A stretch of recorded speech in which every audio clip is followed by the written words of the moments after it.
Questions? Oh, okay. Dave's got it.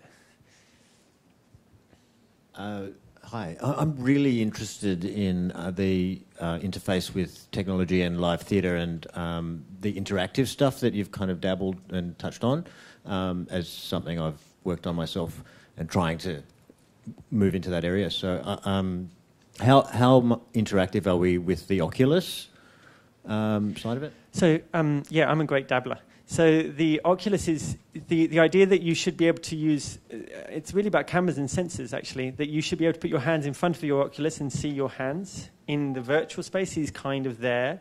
The idea that you should be able to put a camera on these virtual reality things and then feed that information into, it sounds very weird, but to be able to walk through a real environment is there, but they're all in the gaming world. So it's really just about getting to the gamers and hacking where they are because they're way ahead.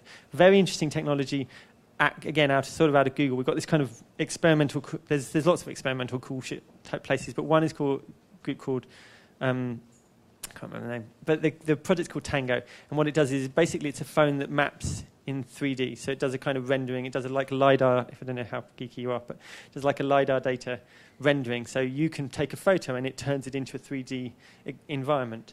Now, again, the gamers think that's the best thing in the world because suddenly they can play games in the room and it uses the ceiling and the floor on their screen. But actually, from an arts point of view, that's fascinating. And from a storytelling point of view, it's fascinating because you can begin to program into physical environments which aren't related. You don't have to go and be in a room. That whole thing about static, about having to go to the theatre or for the rooms to be programmed for people to come out of the walls disappears when actually the dragons can come out of the closet because it just recognises it as a closet.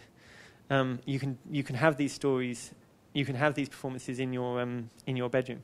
But yeah, I think that actually that sort of out of the theatre, immersive theatre projects where you begin to blur the boundaries between reality and theatre are there should be more, and I think it's a really early, exciting experimental place which hits that button of being ugly and uncomfortable and making people.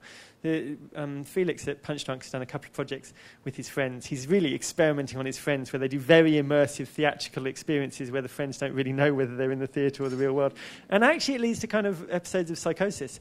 So it's really uncomfortable. But yeah, I think it's a fascinating space. There are, yeah, it's worth following the gamers. It used to be follow the porn industry, now it's follow the gamers. Go see what they're doing.